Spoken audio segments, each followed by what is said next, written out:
श्री कृष्ण गोविंद हरे मुरारी, हे नाथ नारायण वासुदेवाय। हरे कृष्णा। नमस्कार भक्तों, स्वागत है आपका आपके अपने चैनल ग्रेट एमएस वॉइस में। आज हम श्रवण करेंगे वैशाख मास महात्म्य में अध्याय 14 का, और साथ ही भगवान विष्णु की बड़ी ही पावन कथा का श्रवण करेंगे। कथा पसंद आए तो चैनल को सब्सक्राइब करके बेल आइकन को जरूर ऑन कीजिएगा।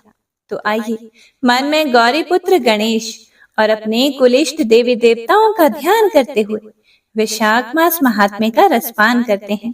पिछले अध्याय में ऋषि श्रुतदेव जी मिथिलापुरी के राजा हेमांग को भगवान शिव की कथा बताते हुए हवन कुंड में माता सती के कूदकर अपनी देह त्यागने का प्रसंग बताते हैं। आज के अध्याय में हम कार्तिकेय के जन्म का प्रसंग सुनेंगे। तो आइए प्रारंभ करते हैं। ऋषि श्रुतदेव जी बोले, इसके बाद दक्ष पुत्री सती ने हिमालय के घर उसकी पत्नी मैना के गर्भ से जन्म लिया और वहीं पर उनका पालन पोषण होने लगा। इतने में तारकासुर नामक एक राक्षस उत्पन्न हुआ और परमेष्ठी ब्रह्मा से वर पाया कि रुद्र के महाबली पुत्र के सिवा तो किसी से भी नहीं मरेगा। यह बात सुनकर तारकासुर ने सोचा कि शिव जी के तो कोई पत्नी नहीं है, तो उनके पुत्र कहां से होगा, और अब वह सब लोगों और देवताओं को सताने लगा। तब देवताओं ने ब्रह्मा जी की शरण ली। तब ब्रह्मा जी ने देवताओं को समझाया कि रुद्र भगवान की पत्नी सती ने पहले अपने पिता के यज्ञ में शरीर त्याग दिया था। अब उन्होंने हिमालय के घर जन्म लिया है, जिनका नाम पार्वती है, और रुद्र भगवान हिमालय के शिखर पर घोर तप कर रहे हैं। किसी तरह से पार्वती का पानी ग्रहण रुद्र भगवान से कराना चाहिए। ब्रह्मा के वचन सुनकर देवता इंद्र को लेकर अमरावती पुरी में गए और बृहस्पति जी से सलाह करके अपने कार्य सिद्धि के लिए इंद्र ने नारद और कामदेव को बुलाया। उन दोनों को बुलाकर नारद जी को हिमालय के पास ये कहलाकर भेजा गया कि वह अपनी पुत्री, जो पहले दक्ष की कन्या थी, उसको शिव जी की पत्नी बनाने के लिए नियुक्त करें। नारद जी से जैसा कहा गया था वैसा ही करने के लिए वे चले गए। फिर कामदेव से कहा गया कि सब देवताओं और महादेव जी के हित के लिए बसंत ऋतु को साथ लेकर रुद्र भगवान के तपोवन में चारों ओर मनोहर बसंत ऋतु का विस्तार करो। वहां पार्वती जी महादेव जी के पास पहुंच जाए। तब धनुष पर बाण चढ़ाकर ऐसा मारो कि महादेव जी के मोहित होने पर, उनका संगम होने पर सब कार्य पूरे हो जाएं।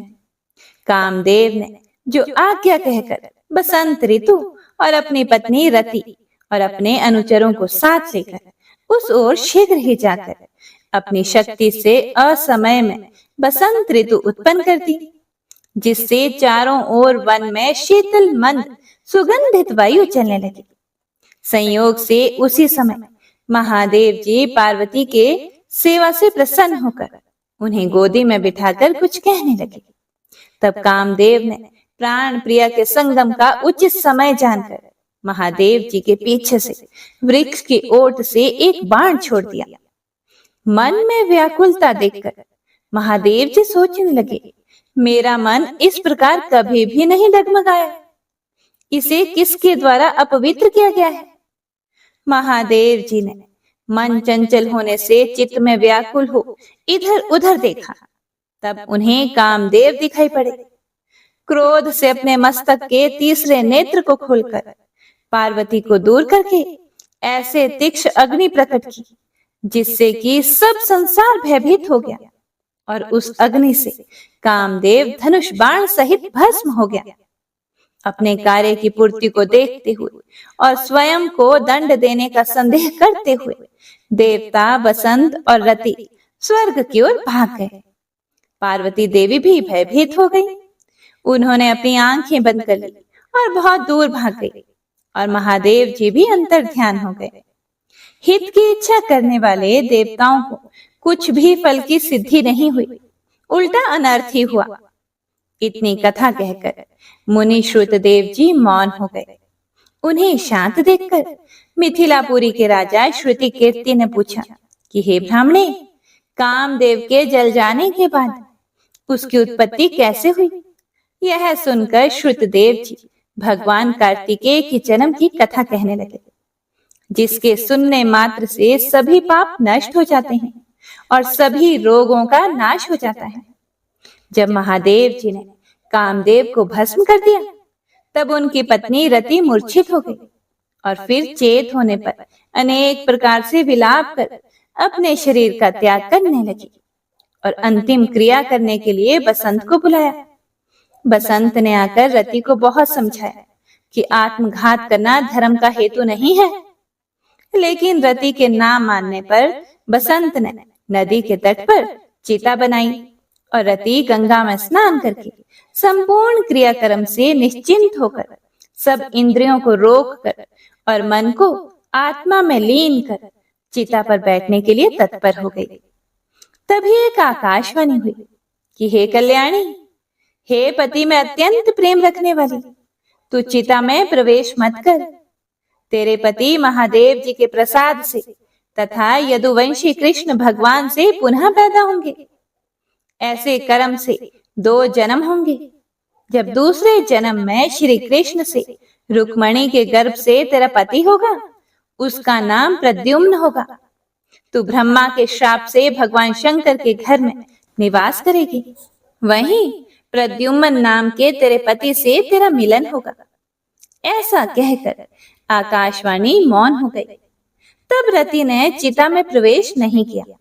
फिर सभी देवताओं ने रति को वरदान देकर उसको शांत किया और कहा कि हे कामप्रिय, अब तेरा पति अनंग कहलाएगा और अंग वाले की तरह मरा हुआ भी दिखाई देगा। पूर्व कल्प में तेरा पति सुंदर नाम का एक राजा था। उस जन्म में तू ही उसकी पत्नी रज संकर करिणी हुई थी। इसी से तेरी यह दशा हुई है। अब तू वैशाख मास में प्रातः काल मंदाकिनी नदी में स्नान कर, मधुसूदन भगवान का पूजन कर और उनकी दिव्य कथा सुनकर अशून्य शयन नाम का व्रत आरंभ कर दे। ऐसा करने से तेरा पति तुझे अवश्य मिल जाएगा, इसमें कोई भी संदेह नहीं।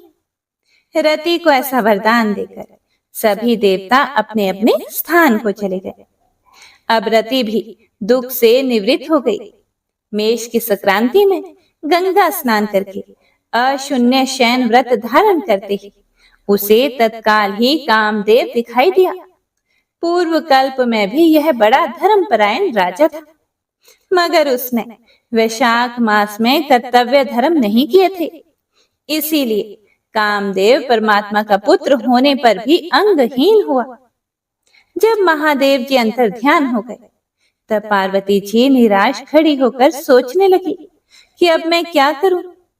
तब उनके पिता हिमवान उन्हें अपने घर ले गए। पार्वती जी शंकर भगवान के रूप और गुणों को देखकर मुग्ध हो गई थी।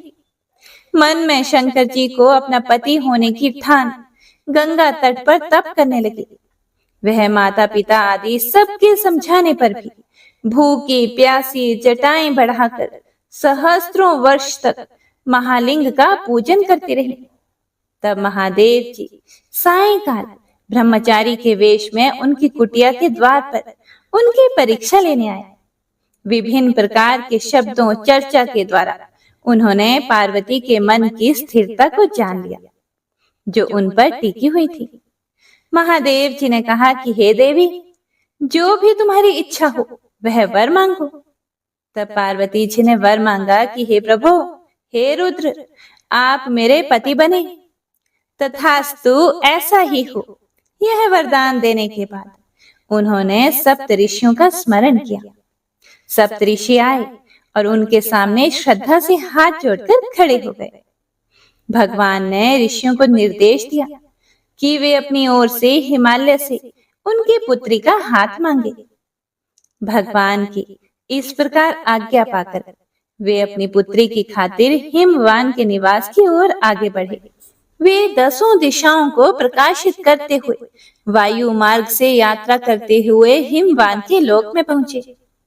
हिमालय ने सभी सप्त ऋषियों का स्वागत किया, जो ब्रह्म ज्ञानियों में सबसे उत्कृष्ट थे। उन्होंने उन सभी की विधिवत पूजा की। जब वे आराम से बैठ गए तो उनसे उन्होंने कहा कि मैं धन्य हूँ। मुझे लगता है जब से आप लोग मेरे धाम में आए हो, मैंने अपना सारा काम पूरा कर लिया है। मैं आपके आगमन को अपने जन्म का कल्याणकारी फल मानता हूँ। जिन महानुभावों ने अपने सभी उद्देश्यों को साकार कर लिया है, उन्होंने हमारे लिए करने के लिए कुछ भी नहीं छोड़ा है। फिर भी मुझे बताओ कि अब मुझे क्या करना है। ऐसा कहने पर उन्होंने महान हिमालय हिमवान से कहा, हे राजन, तेरी कन्या पार्वती ने, जो पहले दक्ष की पुत्री थी, अपने पिता के यज्ञ में शरीर त्याग कर तेरे घर में जन्म लिया है। इसका विवाह महादेव जी से कर दो। यह बात सुनकर हिमालय बोला कि पार्वती महादेव जी को ही अपना पति बनाने के लिए घोर तप कर रही है। मैं भी अनंत हर्ष से अपनी कन्या महादेव जी को दे चुका हूँ। अब आप वहां पधारो जहां पर महादेव जी हैं। हिमालय पर्वत का उत्तर लेकर सप्त ऋषि महादेव जी के पास पहुंचे और विवाह निश्चित करके वहां से चले गए।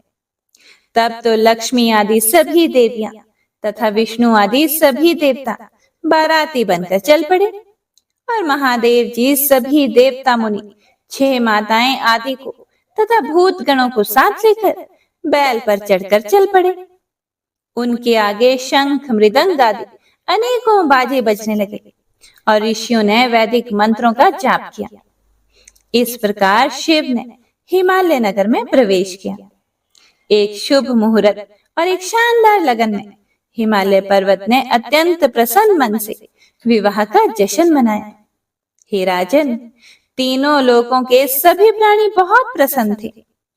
इस महोत्सव के पूर्ण होने पर शंकर जी पार्वती जी के साथ स्वच्छंदता से हिमालय के शिखर पर सहस्त्र दिव्य वर्ष तक रमण करते रहे। महादेव जी द्वारा पार्वती जी के साथ नित्य प्रतिरमण करने पर भी गर्भ स्थिति ना हुई तो देवताओं को घोर चिंता उत्पन्न हुई कि हमारे कार्य की सिद्धि कठिन है। तब बहुत विचार करके अग्नि को बुलाकर उसका अत्यंत सम्मान करके जहां महादेव जी रमण कर रहे थे वहां पर भेज दिया और कहा कि जब महादेव जी रमण कर चुके हों तो तू प्रकट होकर उनके सम्मुख चले जाना, जिससे वह रमण ना कर सके, क्योंकि तुझे देखकर पार्वती जी लज्जा के मारे वहां से हट जाएंगी। तब तुम शिष्य होकर शिव जी से प्रश्न करके बहुत सा समय लगा लेना। बहुत काल व्यतीत होने पर पार्वती जी के गर्भ से स्वामी कार्तिकेय का जन्म होगा। अग्नि देवताओं से विदा लेकर महादेव जी के पास चले गए, जिससे वस्त्रहीन पार्वती जी को बड़ी लज्जा उत्पन्न हुई और रमन छोड़कर वह अलग हो गई। तब महादेव जी को बड़ा क्रोध हुआ और उन्होंने अग्नि से कहा, हे पापी और दुराचारी, यह लो मेरा प्रस्फुटित और असहनीय वीर्य। आपकी उपस्थिति के कारण संभोग के दौरान व्यवधान उत्पन्न हुआ है, इसीलिए मैं आपके मुख में वीर्य का स्त्राव कर रहा हूँ। इतना कहकर अपना पौरुष वीर्य अग्नि के मुख में छोड़ दिया। अग्निदेव ने उस अत्यंत शक्तिशाली वीर्य को अपने पेट में धारण कर लिया। इससे वह जलने लगा। इस विचार से चिंतित होकर वह देवताओं के लोक में चला गया। बड़ी मुश्किल से वह अपनी जान बचा सका। उन्होंने यह बात देवताओं को बताई। अग्नि की बात सुनकर देवताओं को प्रसन्नता और निराशा दोनों का अनुभव हुआ। वे प्रसन्न थे क्योंकि उनका वीर्य अग्नि देवता में स्थापित हो गया था। वे निराश थे क्योंकि उन्हें नहीं पता था कि बच्चे के जन्म को कैसे प्रभावित किया जाए। अग्नि के पेट के भीतर शंभु का वीर्य बड़ा हुआ और 10 महीने बीत गए। उसे बच्चे को जन्म देने का तरीका नहीं पता था, इसीलिए वह अत्यधिक दुखी हो गया। उन्होंने भ्रूण की मुक्ति के लिए देवताओं की शरण ली। अग्नि के साथ वे देवता प्रसिद्ध गंगा के पास गए। स्तुतियों और प्रार्थनाओं के माध्यम से उन्होंने गंगा से ईमानदारी से अनुरोध किया, आप सभी देवताओं की माता हैं, आप ही समस्त लोगों की अधिपति हैं। देवों की ओर से हे देवी, शंभु के वीर्य को धारण करो। जो अग्नि के प्रसव में बढ़ रहा है, वह स्त्री ना होने से प्रसव नहीं कर सकता। इसीलिए हे देवी, हमारी रक्षा कीजिए। ऐसी प्रार्थना करने पर गंगा ने तथास्तु कहा। तब देवताओं के कहने से अग्नि ने गर्भ मोचन मंत्र से गर्भ का आकर्षण कर शंकर जी के तेज को गंगा जी में छोड़ दिया। यह तेज बड़ा ही दीप्तिमान और लोकों में असहनीय था। कुछ मास पर्यंत गंगा जी उसे सह ना सकी और जल सूख गया और रक्त क्लेवर दिखाई देने लगा। तब अत्यंत दुख से व्याकुल होकर अपने उदर एवं गर्भ को उन्होंने त्याग दिया, जो सर्पतों में जाकर गिरा। जहां विदीर्ण हो उस गर्भ के 6 भाग हो गए। तब ब्रह्मा जी की भेजी हुई 6 कृतिकाएं आईं। उन्होंने शिरकंडों से विभिन्न शांभव तेज के 6 भागों को ग्रहण कर 6 मुख का पुरुष बनाया। जिसका शरीर एक ही था, उसे बहुत दृढ़ कर दिया। यह पुरुषाकर 6 मुखी शरीर बहुत समय तक शारकंडों में वैसे ही पड़ा रहा। उसका कोई रक्षक नहीं था। एक दिन बैल पर चढ़े हुए महादेव जी, पार्वती जी उसी स्थान से होकर श्री शैल को जा रहे थे कि अचानक से पार्वती के स्तनों से दूध की धार निकलने लगी। तब विस्मित होकर पार्वती जी ने महादेव जी से अचानक स्तनों से दूध बहने का कारण पूछा। फिर महादेव जी बोले कि आपका पुत्र यहीं नीचे पड़ा है और अपने रमन की बात तथा अग्नि का वहां आना, जिससे पार्वती को उससे देखने से लज्जा के मारे हट जाना और वीर्य स्खलित होने से क्रोध में आकर अग्नि के मुख में छोड़ देना और गंगा के जलने से गंगा का शारकंडों में छोड़ देना और वहां पर उनके 6 भाग हो जाना तथा मृतिकाओं के दृढ़ कर देने का वृतांत सुनाया। फिर कहा कि उसकी आकृति पुरुष जैसी हो गई है। उसी को देखकर आपके स्तनों में दूध टपकने लगा है। इसका पराक्रम विष्णु के समान होगा। आप इसका पालन पोषण करो। यही आपका औरस पुत्र है। इसे उठाकर ले चलो। महादेव जी की बात सुनकर पार्वती जी बालक को उठाकर गोदी में बैठाकर स्तनपान कराने लगी और पुत्र स्नेह में तत्पर होकर महादेव जी के साथ कैलाश को गई और पुत्र का पालन करके अत्यंत संतुष्ट हुई। हे राजन, यह कुमार के जन्म की कथा मैंने तुम्हें सुना दी। इसे नित्य प्रति सुनने से मनुष्य के पुत्र पौत्र आदि की वृद्धि होती है। इसीलिए यह कहा गया है कि वैशाख मास में धर्म कर्म से स्त्रियों का विधवा योग मिट जाता है तथा अत्यंत पुण्य होता है। इसी के प्रभाव से अनंग कामदेव भी अंगों से युक्त हो गए। जो लोग इस वैशाख मास में बिना स्नान दान किए बिता देते हैं, उन्हें बहुत से धर्म करने पर भी अनेकों दुख भोगने पड़ते हैं। इसीलिए यही एक मास संपूर्ण धर्मों के करने के लिए हितकारी है। हे प्रिय भक्तों, तो आइए अब श्रवण करते हैं भगवान विष्णु और एक सच्चे भक्त की बड़ी ही पावन कथा। एक गांव में भोला नाम का एक गरीब ब्राह्मण रहता था। उसे शास्त्रों का बहुत ही ज्ञान था। उसके पास गांव का कोई व्यक्ति कुछ पूछने आता तो कोई कुछ पूछने आता, तो वह उसकी परेशानी का उपाय बता देता था। एक दिन उसकी पत्नी ने कहा कि सुनो जी, आप तो सबको उपाय बताते रहते हो, यह सब लोगों को मूर्ख बनाते हो या इसमें कोई सच्चाई भी है? तभी भोला बोला कि तुम मेरी धर्म पत्नी होकर भी मेरी शिक्षा पर प्रश्न चिन्ह लगा रही हो। मेरी बात कभी भी झूठी नहीं होती। तब उसकी पत्नी बोली, तो फिर अपने लिए कोई उपाय क्यों नहीं करते? तुम्हें दिखाई नहीं दे रहा कि हम कितने गरीब हैं? भोला बोला कि अमीरी गरीबी की माया तो मेरे श्री हरि जाने, लेकिन एक बात है, उन्होंने आज तक हमें भूखा नहीं सोने दिया। फिर उसकी पत्नी बोली कि एक दिन ऐसा भी आएगा कि गांव में आपको कोई नहीं पूछेगा, तब भूखा ही सोना पड़ेगा।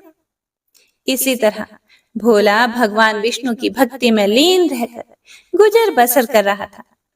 तभी एक दिन उसके पास एक सेठ जी आए और उन्होंने कहा कि भोला, मेरे पास बहुत सारा पैसा है, लेकिन सुख भोगने के लिए संतान नहीं है। मेरा क्या कसूर है जो मुझे संतान का सुख प्राप्त नहीं हो रहा? फिर भोला बोला कि सेठ जी, आपके पिछले जन्म के कर्मों के कारण आपके घर में संतान नहीं है। पिछले जन्म में आप एक शिकारी थे। आपने एक चिड़िया को मार दिया था। वह अपने बच्चों के लिए दाना लेने गई थी, जिससे उसके बच्चे भूख से तड़प कर मर गए। इसी कारण इस जन्म में आपको संतान का सुख नहीं मिल पाया है। फिर सेठ जी बोले कि पंडित जी, कोई तो उपाय होगा। तब भोला सेठ जी से बोला कि जब आपके पाप कर्म समाप्त हो जाएंगे तो आपको यह सुख मिल सकता है। इसके लिए इंतजार करना होगा। सेठ जी बोले, मैं आपका घर धन से भर दूंगा, किंतु मेरे घर में संतान होने का कोई उपाय बता दीजिए। यह सुनकर भोला को बड़ा गुस्सा आया और उसने कहा कि तुम मुझे धन से खरीदना चाहते हो? चले जाओ यहाँ से। उसके जाने के बाद पंडित जी की पत्नी ने कहा कि जब वह सेठ धन देने को तैयार था तो तुम्हें क्या हो गया था? उसे उल्टा सीधा कुछ भी उपाय बता देते।